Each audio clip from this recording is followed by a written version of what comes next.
for most people, I think their safe foundation is a W-2, which is the riskiest move they'll ever make. It's great for paying bills, but, and so for the first decade of your working life, a W-2 is great.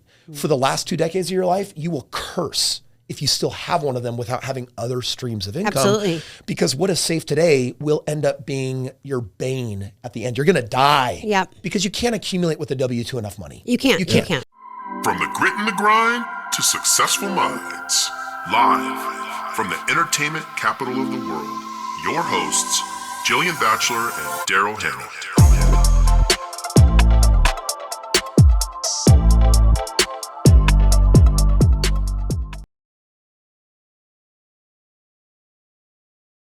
Hey guys, it's Jillian Batchelor. And Daryl Hannah. And we are Vegas Real Talk. And today in the studio, for your viewing and listening pleasure, we have an amazing guest, you guys. We have Kris Krohn. And Kris Krohn, if you don't know who he is the man, the myth, the legend. This guy has his hands in everything. He is an entrepreneur. He's a philanthropist. Gosh, I can't even speak today. And he's sold like billions, millions, trillions of dollars in real estate. But I'm going to throw it over to Kris, right? Absolutely. Who better to introduce himself? Kris, go ahead and tell us a little bit about you, why people should love you, follow you, like you, know you. I don't know if anyone should like me or follow me or really know me. I'm just going to be me, and then people can decide if I don't know if I'm. I like that answer. If I'm good for them or not. And if right? they don't like you, You who definitely cares? are good. You guys, take it from my word. He is good for you. Follow him right now. Well, at the end of the day, I'm a growth warrior. I love growing, and I believe that everyone can have it all. It's bizarre to me that there's so much imbalance in life. We're just jaded with this worldview of I'm too busy. There's not enough time for everything. And I'm like, man, are you kidding me? We are living as the wealthiest people in the freest society, and you can have it all. But it is going to take discipline. It is going to take making the right kind of actions. It's going to stay like not listening to because if you listen to the world, Drown out that's the not noise. true. I know. The world's coming to an end. It's doom and gloom, but especially in this economy, right? Yeah. And especially if you look at the news, it's never been worse. We've never been more divided. We've never been less healthy. We've never been ... poor, more broke, moving towards socialism. And I'm like, yeah, but you have a chance to create your own world. Exactly. And you can't blame other people for the one that you create. So create something beautiful. Exactly what I hear from you, what you're saying. And I mean, people talk about this every day, all day, their whole entire life. People talk about mindset, but really what you're saying to me is, drown out the fucking noise. Don't listen to that. Yes. And sorry, we're real on this Vegas Real Talk. That's so we say it all. Right. But F-bombs can and fly. really, you know what? It's just about you need to go after what you want. I love that you said you're a growth warrior, right? I love that because I never heard that term before. But never. I love it. You guys, that's a Kris Krohn term. Growth warrior. I want you to steal it. I want you to steal it. It's not mine. It's this idea that God gave you this life and gave you agency, and no one can make you think or feel anything that you don't want to. Absolutely. Oh, I love this. You guys dropping bombs. Yeah, it's like, what are you going to do with your life? So I look at my history up until now. I've transacted $2 billion worth of real estate investments, 6,500 different single family projects over the last couple of decades. Wow. I own hundreds of businesses I'm trying to get in every single industry because business lights me up. It's like spiritual creation that manifests into real form. And then you get to find causes that you really believe in. My life is balanced out with bodybuilding competitions that me and my wife participate in. Wait, we couldn't tell. We definitely could not tell. Yeah. I mean, that was a surprise to me. Not going to lie. I am 4 weeks out from competition, so I always feel like I'm running on my last bit of fuel. Yeah. I know when I talked to Jeff about where you were going to eat, he's like, well, we had to be very selective where we're going to feed Kris. Yeah. So, but there's that. And then I've been married for 21 years and I love my wife. She's my best friend. We've been through everything together, and it's like, wow, we cherish our marriage. We invest in it. That's the fabric of society. We've got 4 kids. And so, when someone looks at my life, they're like, Kris, you are so busy. And I'm like, I don't think you get it. I work 2 days a week. Wednesday is my wife's day. Sunday is God's day. Saturday is my day. Friday is my kid's day. I've got all the time in the world as long as the choice is inspired. And it does take a lot of discipline to figure that out. But if you're the author, right? If God gave you all this and you're the author of your life, the question is, what are you creating and what are you building? And are you using society's stupid, lame 9-to-5 thinking model? Yeah. Or are you breaking it down and rebuilding what's good for you? Wow. So, Kris, really quick, I want to stop there for a second because I want to make sure everybody really, truly hears and absorbs what you just said. I love how you broke down your work week or your living week, your life week, let's call that, right? I love how you did that. And you have days that are dedicated to your kids, dedicated to your wife. And a lot of times, unfortunately, in society, we see when people get to a certain level of success, as we were talking about earlier, other parts of their life start to suffer. Either their relationship with their kids, for sure their relationship with their spouse. You see people get very, very, very high level of success, and now they're on marriage 2 or 3. Or you see that their kids are unhappy, or that their body is unhealthy, or that they don't have time. They don't do a balanced lifestyle. And a lot of things I think we see is that everyone thinks they got to do it on their own. Yes. And the reason you do everything you do is called delegation. And leverage. I love it. A lot of people, I've learned a lot from her delegating, because I always felt like, because I wanted to control everything. I wanted to make sure it was done to my standards. But you can train people to do it to your standards, you know? So delegation and complacency really is the doom of our society, right? When you're comfortable, you're in trouble. So you need to grow, right? So what's your secret to that, Kris? Fill us in. Well, first of all, I think the purpose of life is growth. I believe that life has meaning. I think that everyone has a mission and a purpose. And for you to claim that purpose, you have to gain control over yourself, your body, your mind. So I have a ritual that I do every day. It starts at 4 a.m. and it ends at 9 a.m. Okay. And so the first 5 hours of the day is really about cultivating power. So I do that first with an hour of reading. I do that partially while I'm on the Is that when you first wake up, 4 a.m.? Yes. So 4 a.m., I put the headset on and I am listening. I'm always toggling between two different books. They must be inspired. I'm going to listen to it on double speed. And in 30 minutes, I'm going to slay an hour and basically say, mind, wake up and feast on some of the best ideas from some of the most brilliant people on the planet that you feel inspired to learn from. Wow. Love it. Then I'm at the gym. I have a private facility. My wife and I are there, and we do a 30 to 40 minute meditation while we're doing our cardio. So I'm getting my cardio out of the way because longevity of life. I'm going to be 144 years old. You are. Longevity of life is linked to your VO2 levels, so how strong your heart is. And then it's also linked to literally muscle mass / strength. So it's not a supplement. It's not a nutrition. It's not a diet. It's literally what you do in a gym. And what you put in your mouth. Those are the people. Well, before that though, literally it's muscle mass strength and VO2 levels. That's what determines those are the two greatest determinants of longevity. So when I'm doing my cardio in the morning, we're doing a very active meditation, and we spend 30 to 40 minutes in the creation room, our mind palace, getting into full on emotional reverie of everything that we're creating that we haven't yet manifested. It's our dream marriage, our dream life. All of our businesses are popping 9 figures, 10 figures. They're growing, they're expanding, what we want for each of our children. Then we go into about 2 hours of lifting. And this is with friends, a small group. It's social, it's fun, it's uplifting, it's building, it's sharing really good ideas. Then there's an hour for my wife and I to really cultivate our marriage and just spend time connecting. And then there's an hour with my children, which is the culminating part of the morning, because this is where we focus on life lessons over breakfast, what matters in life, real talk. And then 9 o'clock, everything that was important to me is done. Yeah. And the rest of the day, I have no idea what it's going to bring. So you've already won the day, though. It. I love that. You've won the day with your kids, with your spouse, with your physical health, with your spirituality, with your mental health. And so you're just starting the day already won. 9 o'clock in the morning is when most people are just trying to get into work or hating their life or whatever. They're responding to emails. You've already won the day. Well, and more than just winning the day is there's an energy that I'm cultivating that the day is going to require. Yeah. I don't know what adversity is going to come knocking on my door. Yeah. I don't know what business mess might wind up on my doorstep. And I don't know if there's a person I love that's in need that is going to need some private counseling.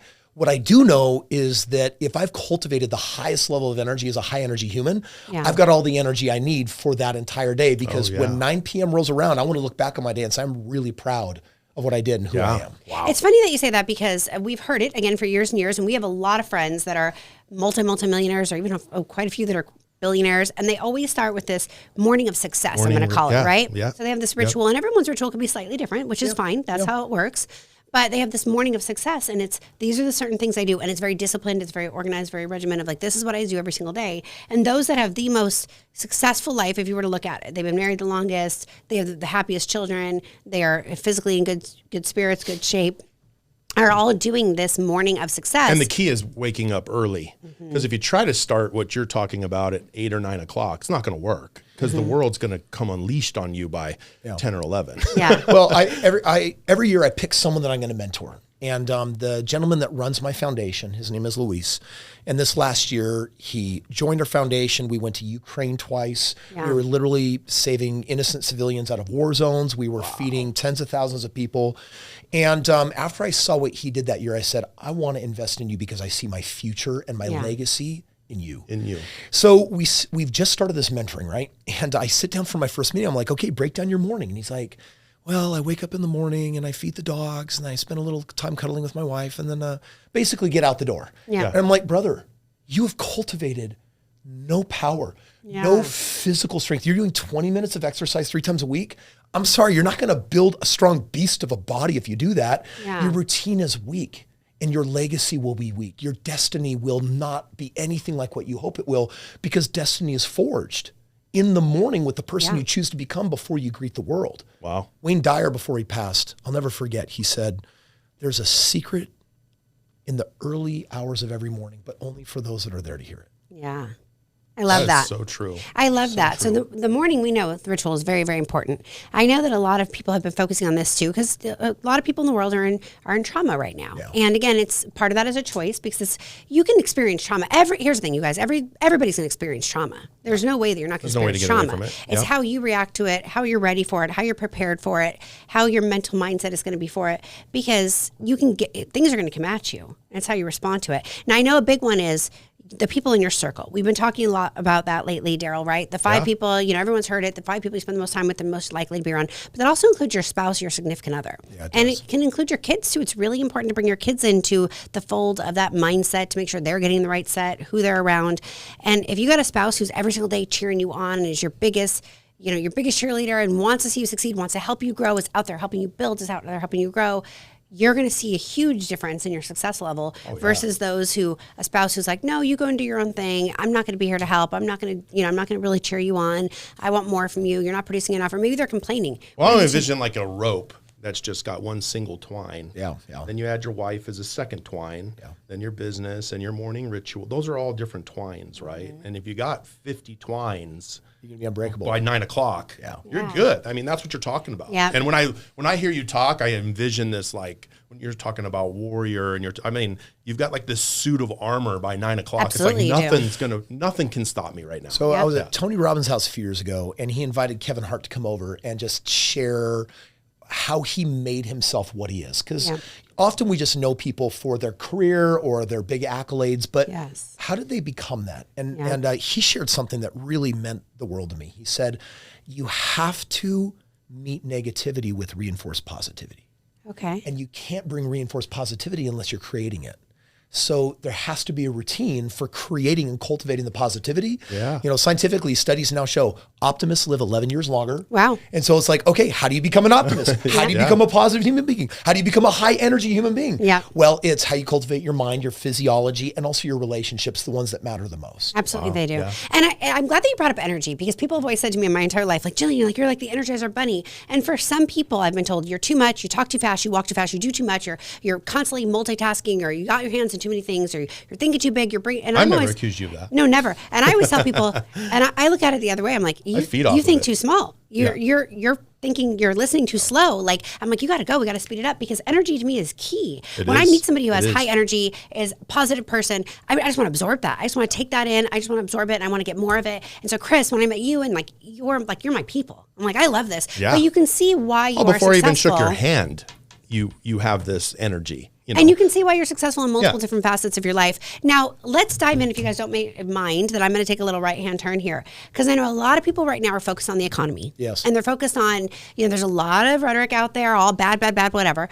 And I, like you, Kris, and Daryl, like you, Kris, we see opportunity in everything. When the economy is going straight up, opportunity. Always. When the economy is going down, opportunity. When the economy is kind of pivoting, or they don't really know where it's going, opportunity. When there's uncertainty, that's when there's the most opportunity. Yeah, it's a change. Yeah. So Kris, talk to us a little bit about that, because a lot of people are concerned right now. Yeah. They're scared. They don't know where the world's going, and all we're seeing is opportunity. Yeah, and that fear is there first and foremost because they don't cultivate a strong mindset. Yeah. What they do is they go to the media and the news, and they allow them to dictate how they're supposed to feel. So they hear 130,000 lost tech jobs in 2023. We haven't even finished our first quarter.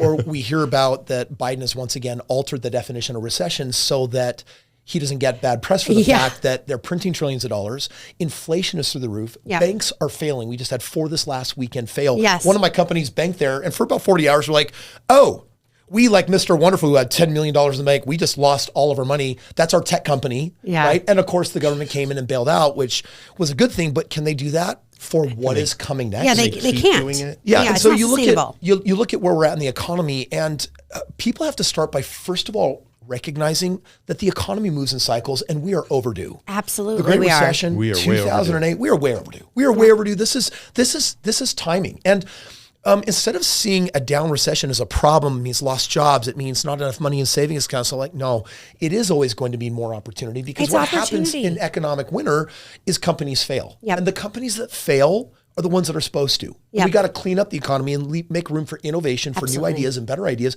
This is actually how you advance a society. Yeah. And you either, especially for the business owners out there, if you dig your heels in and you can't allow yourself to adapt, then you get to die or just maybe live in some type of survival mode. But it is in the crash that the greatest new opportunities exist. So it's the opposite. It's not what it looks like. This is where you get jacked. This is where you get excited. And this is where you say, like you guys are saying, you're always looking for the next opportunity. And there are simply more opportunities in a recession than in an up economy. Well, and I'm glad that you mentioned that because so obviously Daryl and I are in real estate, but I have my hands in a construction company. We have mutual business partners. Yes. I have my hands in multiple different, Daryl and I own part of a title company, a mortgage company. I mean, we're very vested into real estate. But beyond that, you know, during that down economy, number one, we helped more people. We helped more people, hundreds of homeowners than we do. Like right now, we help about 350 homeowners a year, but we helped 700, 800 homeowners in those timeframes in each year. So we got to help more people, which actually, number one, fulfilled our hearts, right? Because we were able to help these people out of a bad situation, put them onto a better financial path so they can fix their financial cycle in life going forward. But beyond that, we were able to cultivate more relationships with these people. Some of these people have become our greatest friends.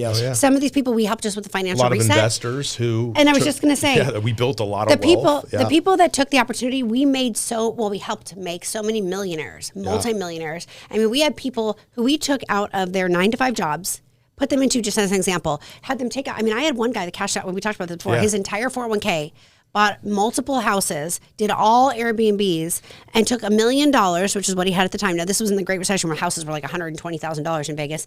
Bought 11 of them and wound up making money hand over fist, and then cashed that $1 million that he had in 10 years became $5 million, which was a 5X growth, okay, but in a down economy. Oh, yeah, he made $1 million a year. Or he could have kept that $1 million in the stock market and it would have went to like 100,000. So, and then he had all these assets on top of it that were all paid off. He was making...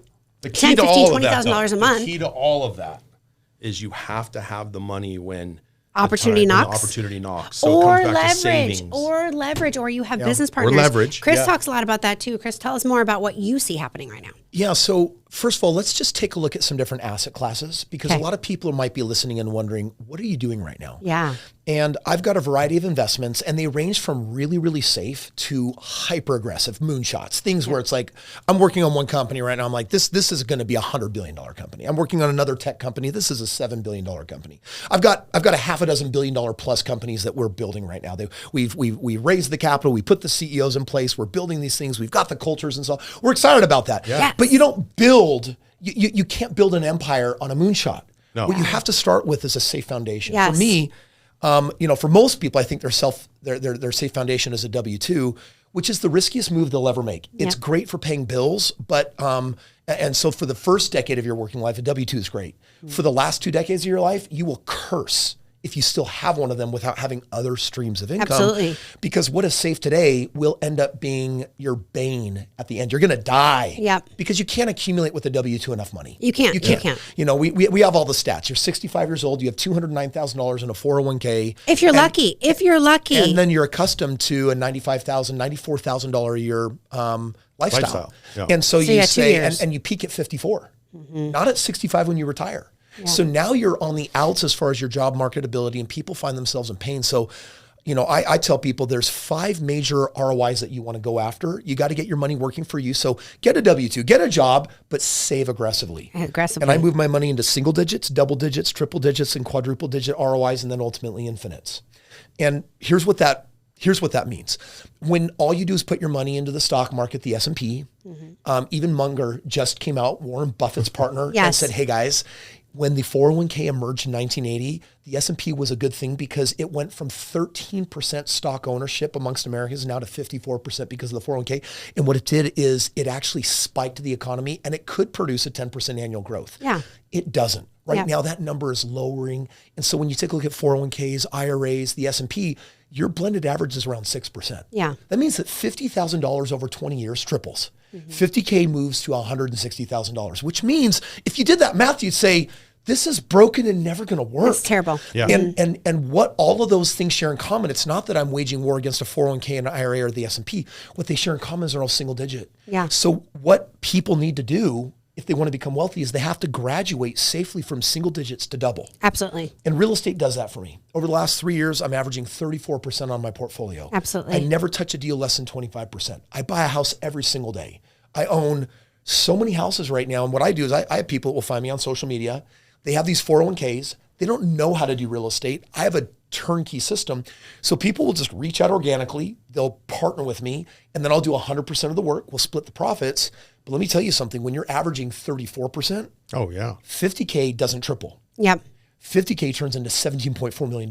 Yeah. And I'm going to tell you right now, that is a number that you can retire. But notice that is still, for most people in real estate, it's a 15 to 20 year journey. Yeah. So it's not get rich Yeah. quick enough Yeah. for Yeah. some people that are looking for lifestyle freedom. So moving from single digit, which is guaranteed to tank you, to a double digit in real estate will now give you foundational eventual wealth. Absolutely. From there, you move into triple and quadruple digit by owning companies. Yes. And most people don't want to do that because they're afraid that they're going to be stuck as an operator. They're thinking, well, owning a business is harder than a W-2. And I'm like, it is if you're the operator, but if your goal is to actually be an absentee owner with strong enough margin that you can have a full team, brighter, brillianter than you, CEOs, full executive suite running this thing.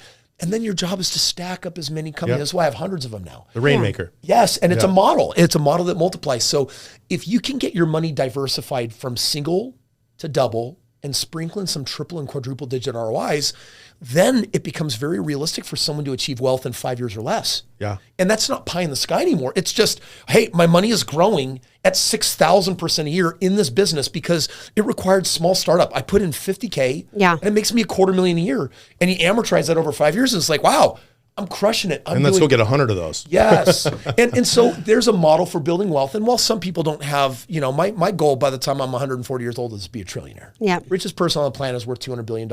I think that's totally doable. And that's fun for me. And it's because it fuels my philanthropy and my need for growth. And I can't find a deeper spiritual game outside of church than business because it forces you to learn the micro distinctions of everything, developing humans, leadership, how people respond to things, incentivization, market fit, services, what people do and don't want, marketing strategies, traffic. It's endless as far as growth goes. So business is a game that lights me up. Yeah. But what it does really is it also ensures that my money is earning triple and quadruple digit ROIs. And now it means, I don't have to bet on a 40-year game plan with a guaranteed failure rate.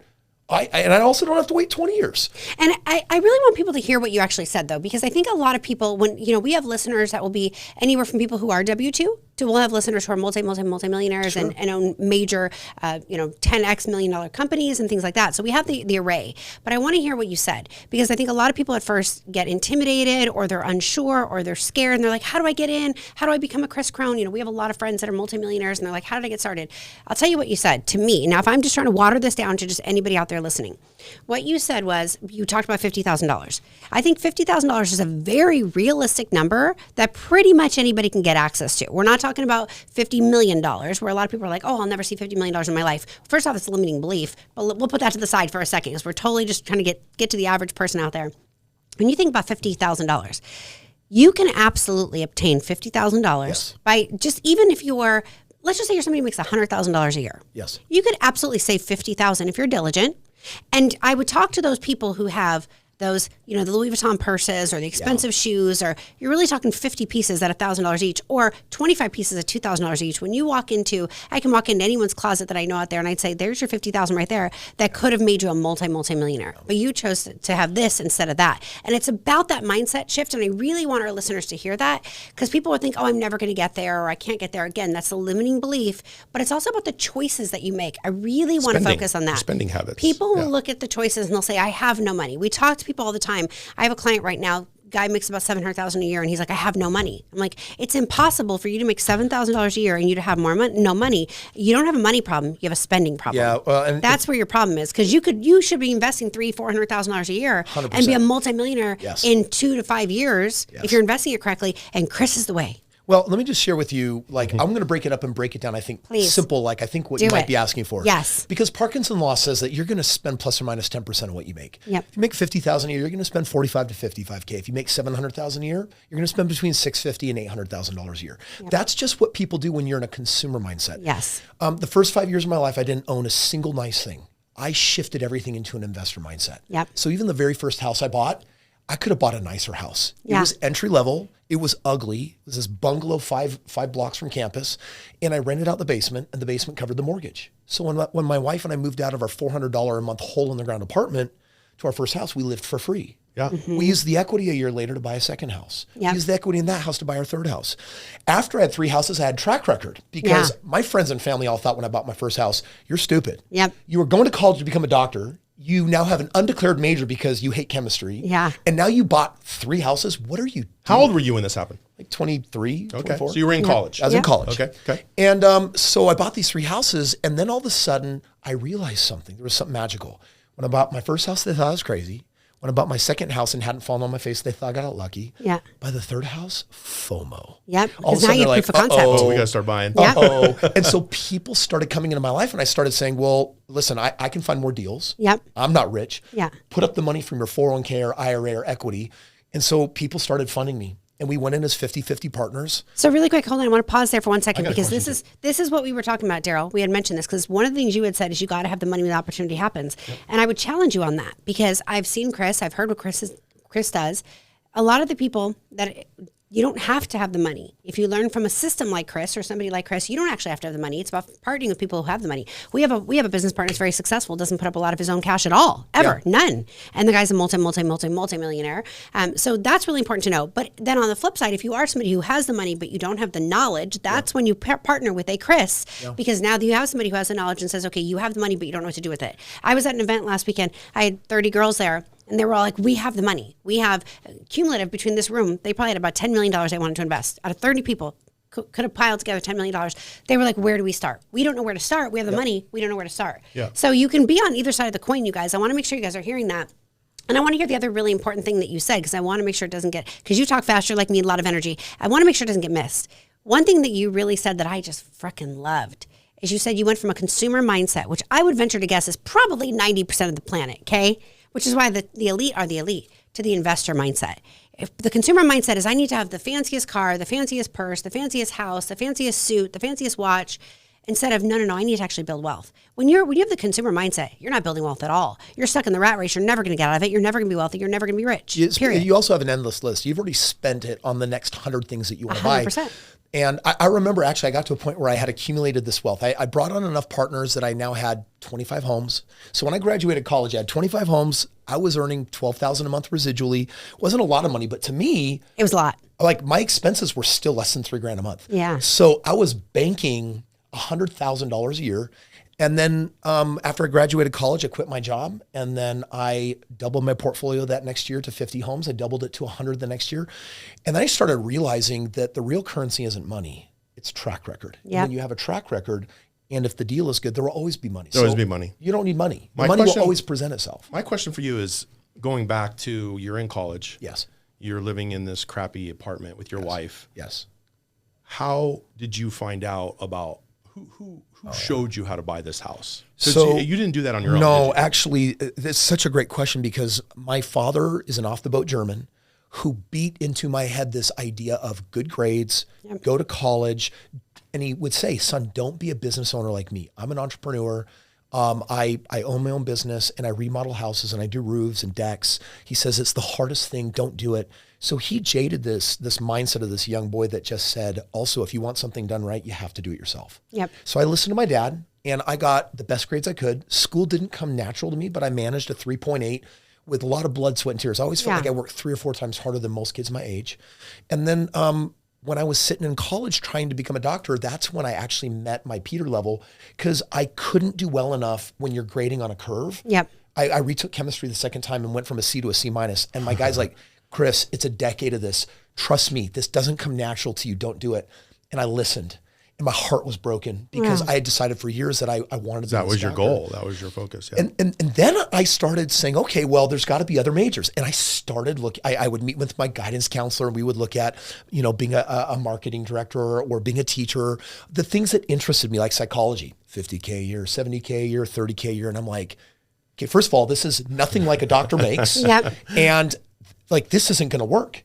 And that's when I realized that college was career training. Yeah. It wasn't life training. It wasn't success training. No, not at all. It wasn't happy training.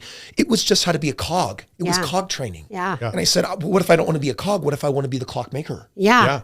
And that's when I started going outside. And it was weird. From that moment that I made that choice, I met 3 people in 6 months who had all made over 10 million in real estate. And it was like this God smacked me on the head saying, that's your path. Yeah, there was your divine intervention right there. There it is right there. Because and it wasn't me. If you don't have that. Yes. Mentors yes. are the most important thing on this planet. I have 4 purposes in life. And one of them is to inspire everyone that the highest form of education is always to train with somebody that has already achieved what you want and is 10 times further than your highest goal. 100%. So Daryl, so we were just talking about this, and you and I talked not too long ago, and I told you, I said, I'm going to change my circle. And we know this is the path of success. And I said, we're going to change our circle. Yeah. And in the last 30 days, I have personally spent time with friends that have a net worth of at least, gosh, probably on the lowest end was $10 million. I've spent time with people who had billions of dollars in net worth because you get intentional. Now, if you would have asked me 5 years ago, would you have the personal cell phone number to a billionaire? I would have said no. Yeah. I would have said, no, I'm never going to have a personal cell phone number to a billionaire that I can call and just say, hey, come do this, or hey, come here, do this. And it was, again, we're going back to that mindset, going back to that limiting beliefs and like changing what you want to do. And it's about changing, like you're talking about mentorship. It's about also making a choice. Kris made that choice. Okay, I don't want to be the cog. I want to be what if I want to be the clockmaker? And what happened then? Then you met 3 people who then basically put you on this path where you were like, okay, this is how you do it. You met 3 people that made at least $10 million in real estate. It is absolutely achievable if you change your circle, change who you're around. And I also, over many, many years, have learned I got to get away from people who are spenders. Yeah. I got to get around people who are investors, not spenders. There's a big difference. So I'm 50 years old, and when I was in college trying to be an architect, there was no phone. Yeah. There was no Gary V. Yes. There was no you. Yes. I couldn't go on YouTube. Nope. I had my mom, my dad was gone. Yep. And my mom did the best she could, but she never taught me about money. She never taught me how to save or do a checkbook. She did the best she could raising me. Yes. And God, for the people listening, they have no idea the opportunity power that they that's have in right their now. hand Yes. to look at you or Gary V or one of these guys and get inspired. Well, they can go follow you right now. They can go to TikTok. They can go to Instagram. They can learn about you. They can see what you're doing. It's so powerful. But it's not just inspiration. I think motivation is great because I've been a part of a lot of masterminds over the years, and I find the greatest value is what I learn and also the people I hang out with because I'm inspired to do more. Yeah. But what they also have are shortcuts. Everyone is intending, everyone for some reason goes into life as this lone wolf, do it by myself, reinvent the wheel. Yeah. And it's Why? like, no, go find someone that done it, mastered it, did it a million times, and then just go steal it. And when I say steal it, they're giving it away. Yeah, they're learn. giving it, right? Yeah. This is available for everyone. And this is the good news. It's not hard to be a Kris Krohn. It's not hard. Yeah. Beyond hunger, I think it is important to be starving for what it is you really want. There's no amount of money that will ever replace the fulfillment that I get every day in my life. Last weekend, we put on a 3-day event with our foundation for teenagers that are struggling with suicide, depression, anxiety. Wow. And I didn't get paid to do that. I don't get paid when I go to Ukraine or put my life on the line. These are things that I'm doing because they produce a feeling you can't buy. Yeah. And it's fulfillment. And so beyond success, beyond investing, beyond making money, I think everyone really has to do a reality check on. Go to the school, not of success. Don't go to the school of make a lot of money. Start with a higher priority. Do you know how to be happy? Do you know the choices that will lead to fulfillment? Because success will always come second. Wealth, materialism will always come second. First and foremost to, are you making choices where you're honoring your life's mission and purpose? A person in tune with that can die a poor person and be far happier than the wealthiest person. Yeah. And similarly, I want to be wealthy, but I think that it is secondary. Yeah. Like by a million miles to whether your life is actually fulfilling. Absolutely. Yeah. So what little key... Very well said. What key nuggets would you give somebody if you said, what are the top 5 things I need to do? I'm a listener. I'm out there. I want to know what should I do to start this on this path of, I know you mentioned a few of them, but on true happiness. So I'm going to give you some very big specifics, but if I can, I've prepared a free link for everybody. Yes. Because I have gifts. Yes. I'm literally giving away, I think, 3 different things. A free game plan for an outsider's perspective, a millionaire's perspective on what they could be doing. Love this. There's a game plan. There's my latest book, Have It All, which is how anyone can become a billionaire. And we're going to have all that info for you right down here below somewhere. And then we're also going to hit, and it's freewealthgift.com. It's very simple. /real, right? /real. Yep. And the last one is I'm even giving away free tickets to my event that people pay $2,000 for. Wow. And the reason why is because it's a life-changing experience to learn the psychology of money. But then beyond that, to answer this question, which is, what is it that actually produces happiness? Yeah. So when I go inside and I ask what fulfills me, the first one is growth. Yes. And there's a need for growth. Whatever isn't growing is dying. Mm-hmm. Absolutely. The second one is a need for contribution.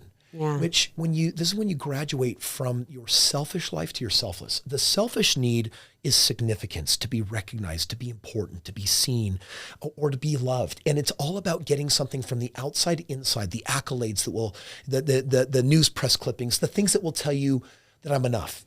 But you can never get enough of what you don't need, because what you don't need can never satisfy. And needing something from something outside of you is never going to bring peace to your soul. Wow. Never. Which means peace comes from growth. Mm-hmm. Part of growth is a game of self-love. I explain part of my self-care routine in the morning where I pour so deeply. This morning, I poured so deeply in myself, brought tears literally down my face, and just feeling so happy with who I am as a human being, and just saying, Kris, man, I'm so proud at the way you're doing your life, and how you're prioritizing you and your family, and how you're growing in your health. And man, it's just, you are awesome, man.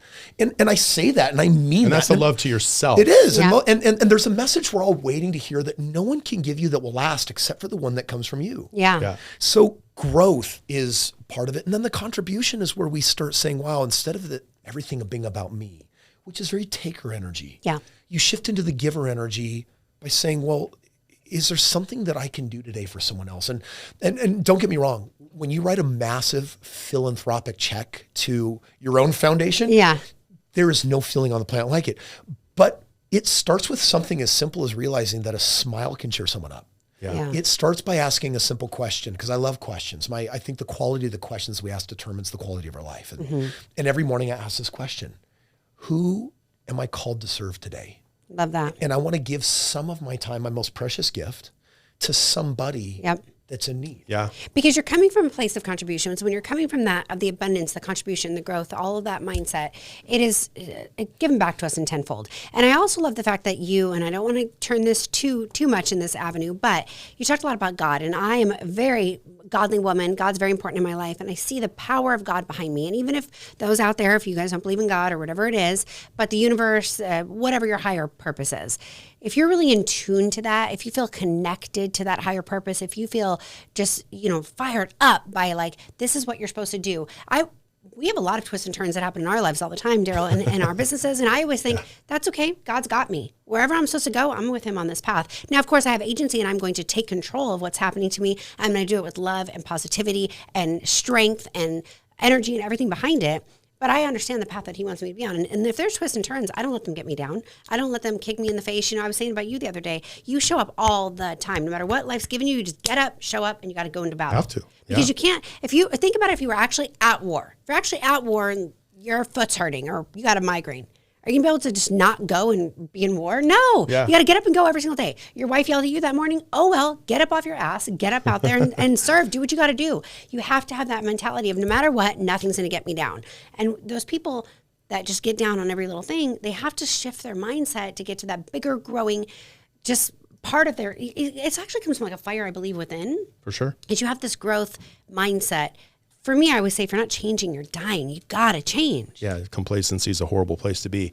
My biggest thing with you already today is that whole part about you got to love yourself. Yeah. And don't be looking at it from anybody else. Like, because you'll never get it from somebody else. Yeah, because I'll be honest. Like, I don't eat 100% healthy. I try, but I definitely cheat on myself. And I never really looked at it like I'm cheating on myself until I just talked to you. And now I'm like, dude, you are not loving yourself when you're not taking care of yourself. Yeah. So that was really huge for me. Jillian, you asked this question, which is, what is your biggest hack for happiness? Yeah. The most worthwhile part of my journey, in the last 21 years, I've mastered 23 things. Okay. And I love mastery. I'm not talking about Malcolm Gladwell's 10,000 hours until you can do something so proficient, right? Yeah. And there's only one thing that means the most, that if I could go back to the beginning, I would take with me. Great. Tell us. And it is the skill set to overcome my limiting beliefs. Love Have that. a little ritual every day where I'll ask myself in meditation, what is the number one limiting belief holding me back? And it might be, once upon a time, you're stupid. You're fat. You can't do it. You're too old. You're too young. You're not capable. It's not in your genes. We have all these lies. And the problem with the limiting belief is that, first of all, it is a lie and it limits us. And the problem with it is that it's usually attached to shame. Yeah. And of all the negative emotions, shame is the worst, because shame is where we take an idea of, oh, I got my test back. I got a bad score. And guilt would say, I did something wrong. I didn't study, or I didn't study hard enough. I didn't perform well enough. Shame says, I am stupid. And it's where we confuse an idea with an identity. Yeah. There's a lot of identity confusion in the world today. Oh, yeah. And so what we do is we take these limiting beliefs and we actually believe, my soul, my self-worth is diminished because I'm stupid and I can't do it and I'm not smart enough and I'm too ugly. And in fact, when I was doing this teen event last weekend, at one point I had most of the girls in the room on the stage because the majority of them believe that they're ugly. Yeah. Yeah. But there was some that believed that they were beautiful. I had them share messages with each other. And so we have to be really careful with our thoughts. We're having 70,000 of them a day. And what are we identifying with? So true. What I would tell everyone is, first of all, create awareness for your 70,000 thoughts a day and find the negative ones and banish them. Yeah. Don't ever self-deprecate. Don't allow yourself to talk poorly about yourself, because you're going to have to correct that eventually, but it's going to weaken you in the meantime. Yeah. When I find this limiting belief, hey, what's the number one limiting belief coming up for me? Something always emerges. And let's just say it was something original, like I'm stupid. And by the way, I went through most of junior high and high school believing I was stupid. School was so challenging for me. To get a good grade, I would have to push so hard, and I would hang out with really smart kids. And so I just told myself. And you saw how easy it was for them. So you're like, dude, I'm an idiot. I'm stupid. I'm an idiot. I'm dumb. I said it all for years. When I became an adult, I fortunately had this awareness moment where I realized, wait, the question isn't whether you're intelligent, it's how are you intelligent? My street smarts. How do you use what you have? Yeah, my street smarts are off the charts compared and probably to 10 my times better than those ability. smart kids. Like, so everyone's brilliant. You just have to find your brilliance and where lean your into strength it. is. Yeah. So, that limiting belief, I'm stupid, that is a limiting belief. It's not true. It's not good for me. It doesn't serve. And when I realized that there's a huge negative cost to it, and by the way, it produces a feeling. It emotes sadness, maybe anger, eventually depression. What I have to do is I have to shift that and start saying, well, what would be better? What would serve me? Instead of I'm dumb, it would be, maybe it's I'm smart, I'm intelligent. And it's an I am statement because it's the way the subconscious mind thinks. And it's got to be positive. It's got to be personally powerful. And I went on a 7-year journey where I did this process 6,500 times until I ran out of limiting beliefs. And they're finite. That's the good news, is that eventually you get to the end of the journey and you realize, wow, I don't question my intelligence, my looks, my abilities. I believe in myself. I have faith in myself. I love life. I feel like I've got this great, I'm filled with gratitude. Everything is awesome, right? Yeah. And when you get there, man, now your life can do something amazing because you're not working on your commission work. You're fixing your past. You're fixing your brokenness. You're leaning into the fact that it's like, wow, those are all ideas. They don't serve me. I'm done with them. And if it's not positive, I'm out. Yeah. Yeah. So, I mean, the average person listening right now could literally meditate in the morning about their limiting beliefs, maybe make a list, because a lot of us do. Yes. And then start knocking those fuckers out. Yeah, dude. A breakthrough a day keeps the negativity away. You don't need to resolve all 6,500. You just gotta have a daily practice for saying, I identified a lie and I overcame it and I replace it with something beautiful and empowering. Move on. I love this. And I've seen some of the work that you've done in other people's lives. And I really want people to go on and follow you, to see who you are, because you really can make a difference in people's lives. Oh, so yeah. I want to talk something fun really quick, just a little bit, because I'm curious and some of our listeners might be. So just get a little fun tidbit in this too. Tell me about your logo. So I see it on your shirt. I see it behind you. What does your logo mean? How'd you come up with it? I want to know. I see it on everything. Tell me about your logo. How'd that Kris come about? Krohn is actually spelled a little weird. It's Chris with a K. And it's because my dad's German. And so Christoph is a very, very German name. Love it. Krohn is a K. And so actually it's 2 Ks inverted. Yeah, I see them. They form a crown, and Krohn in German actually means crown. I love that. It's beautiful. Thank you. And it's a reminder, I always tell everyone that we're all of noble birthright. Yeah. And nobility is for those that strive every day to be a little better than the day before. You don't have to be crazy better. You just have to be a little better. And a bunch of little adds up to something incredible. Well, and the reason why I wanted to mention it, because I don't know if the viewers got a really good look at this, but I'm going to make sure that they do see it, is to me, when I looked at it, I see a crown. When you see a crown, I feel like that you see strength. And I see that warrior behind you, and I see that intention, and I see the drive behind you, and the power, and the generosity. And I mean, obviously, I know you a little better than maybe somebody who's just listening here, because I followed you for a while. We have mutual friends, mutual business partners. But I love it, Kris. I wish you could come talk to my team every week. I know. So you guys, I want to make sure that we mention one more thing before we get into this again, but I want you guys to go to freewealthgift.com/real. That is going to be where you're going to get your gift. We're going to put that on our podcast as well, so you can see it. We're going to put it in the bio and everything. I want you guys to go on there and actually take action. It's important. Your life is about you. Your choices are about you, but you have, you can't lead a horse to water and make him drink. So you have to take action. You have to wake up and say, I want a different life. I want the growth mindset. I want to change my life. Kris didn't start out as a multi-millionaire. I mean, you didn't come from parents who were billionaires, right? I came from poverty. My wife and I, we started deeply in debt, and we started fighting about money like my parents had. Yep. It was interesting. Her parents and my parents are opposites. My parents were that pure consumer, 9 kids, never enough money, spent it all, always in debt, always refinancing the house to pay off credit cards. Got it. My wife's parents were the opposite. They were so responsible with money. They were penny pinchers that they couldn't spend money to produce pleasure. So they couldn't create memories. They couldn't do the amazing things that they could have. And in the middle, I found a beautiful balance. I actually believe that there's a season for saving. There's a season for investing.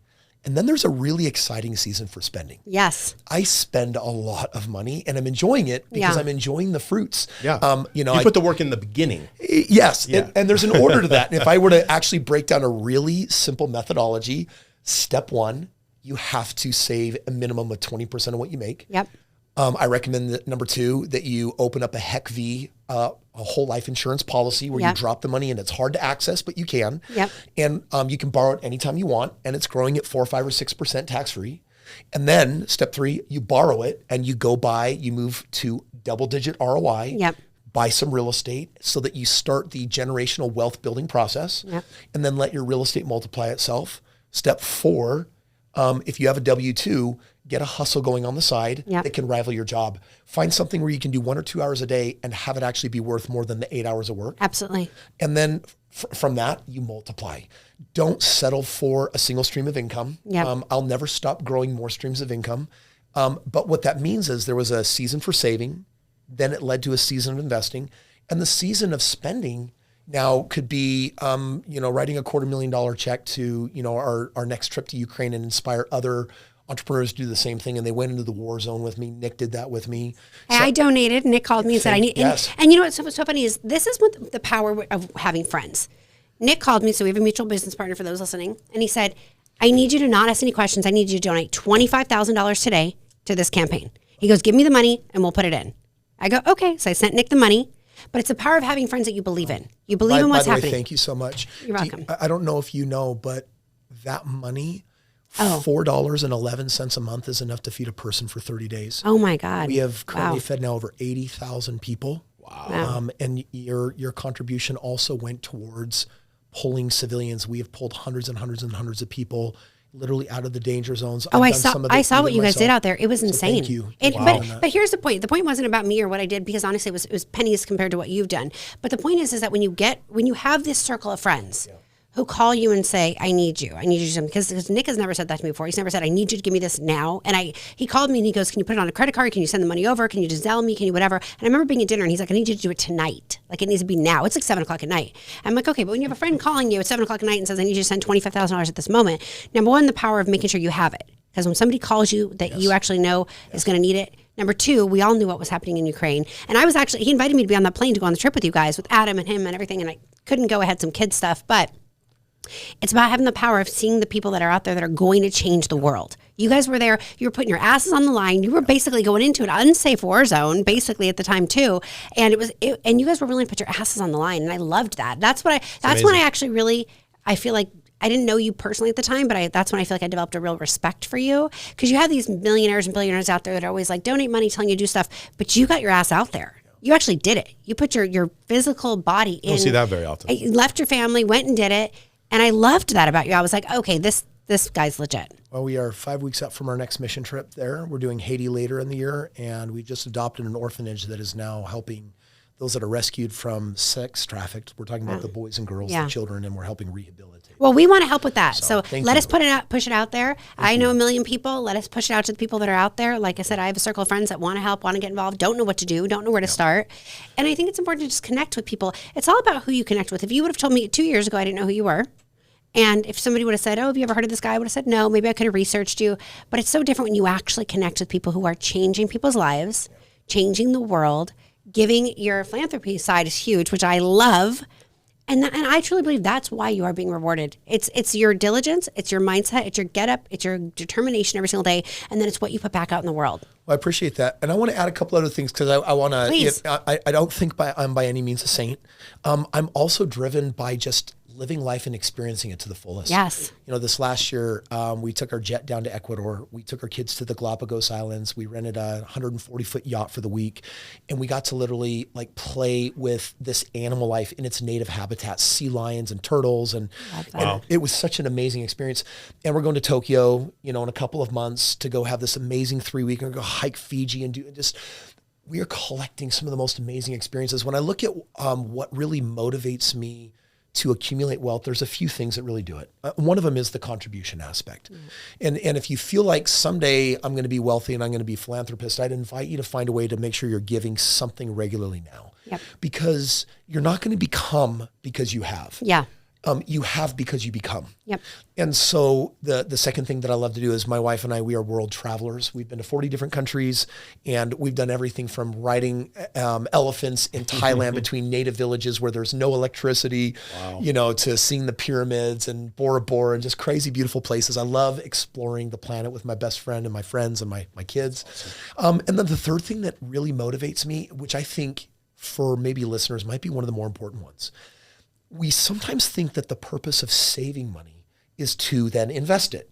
And the reason why we don't have work-life balance is because now it's like, I'm working full-time. I'm doing this thing. I got my family. That's a full-time job. Now I'm investing. And then Kris, I followed your advice. Now I have even less time. And I'm like, okay, there's actually another purpose of saving money, and it's a different kind of investment. And that investment goes to something that you mentioned earlier.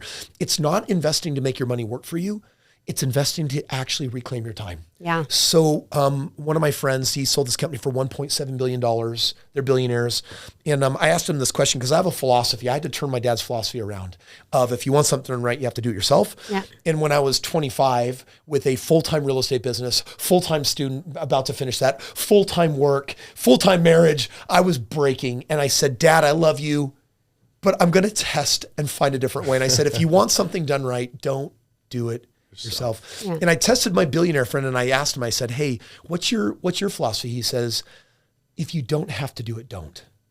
And so right now I have the leverage. I am at this moment in thousands of places, thanks to social media and employees and people and teams. And I get really excited about reclaiming time.